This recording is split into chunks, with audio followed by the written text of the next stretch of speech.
आज का टॉपिक बड़ा ही इम्पोर्टेंट और एक कंट्रोवर्शियल टॉपिक है, जार कर्म या बलात्कार। इन दोनों में मूल अंतर क्या है, बेसिक अंतर क्या है, इंडियन पीनल कोड में इन्हें किन धारा के अंतर्गत रखा गया है और किस सेक्शन में ये अपराध है, किस सेक्शन में इनके अपराध की सज़ा है।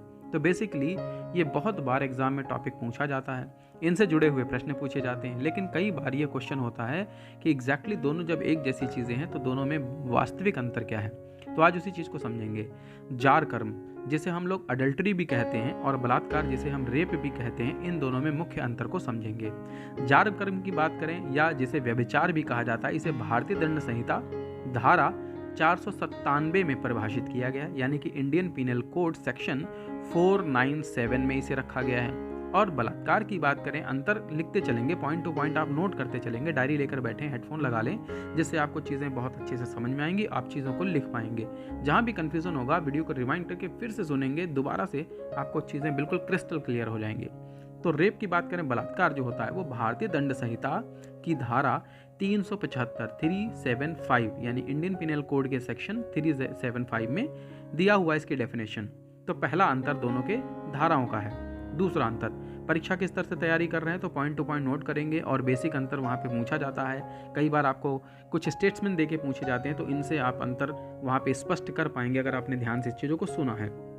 दूसरा अंतर, जार कर्म में अपराध के गठन के लिए यानी अपराध होने के लिए दोनों पक्ष का होना सहमत होना आवश्यक है, यानी कि लड़का और लड़की।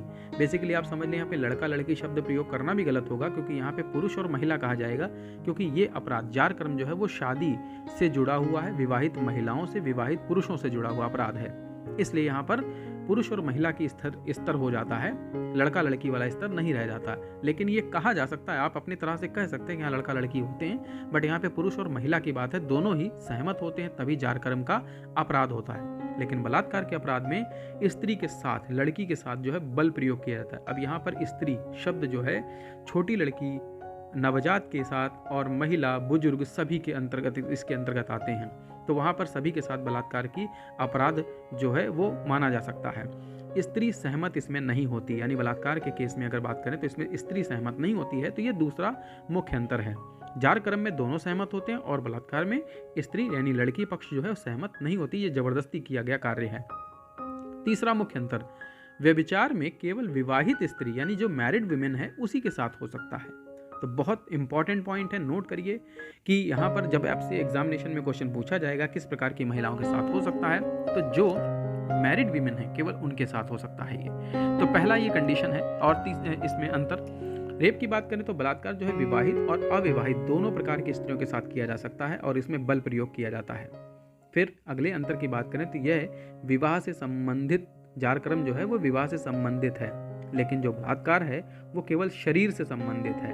तो यहाँ पर यह कथन अगर पूछा जाए तो दोनों में से जार कर्म किससे संबंधित है, तो यहाँ पर यह लाइन आप बहुत अच्छे से समझ लीजिए कि जार कर्म विवाह से संबंधित, मैरिज से संबंधित है, बट बलात्कार जो है शरीर यानी बॉडी से संबंधित है। अगला अंतर है कि जार कर्म में पत्नी जो होती है वो अपनी पति जो है वो अपनी स्त्री के साथ, अपनी पत्नी के साथ व्यभिचार नहीं कर सकता। यहाँ इस कंडीशन में, यानी अपनी पत्नी के साथ अगर उसका रिलेशन है, जो शारीरिक संबंध है, तो वह व्यभिचार के अंतर्गत नहीं आता है। लेकिन बलात्कार जो है, पति का अपनी पत्नी के साथ शारीरिक संबंध भी बलात्कार की श्रेणी में आ सकता है। लेकिन पॉइंट अच्छे से नोट कर लीजिए, कब आ सकता है, जब पत्नी की आयु 15 वर्ष से कम की हो, तो ऐसी अवस्था में यह आ सकता है। तो इस चीज़ को नोट कर लें, बहुत इंपॉर्टेंट चीज़ है ये। जार कर्म में पति जो होता है वो असंतुष्ट पक्ष होता है, यानी अपराध उसके विरुद्ध हुआ होता है, और बलात्कार में जो होता है स्त्री असंतुष्ट पक्ष होती है, यानी उसके विरुद्ध जो है रेप हुआ होता है। तो बेसिकली रेप में लड़की जो है वो एक तरीके से विक्टिम होती है और जार कर्म में लड़का यानी पुरुष विक्टिम होता है। तो ये दोनों का मुख्य अंतर है जो आईपीसी एक्ट के अंदर दिया हुआ है, आईपीसी के सेक्शन में दिया है। तो उन चीज़ों को आप बहुत अच्छे से प्रिपेयर करें।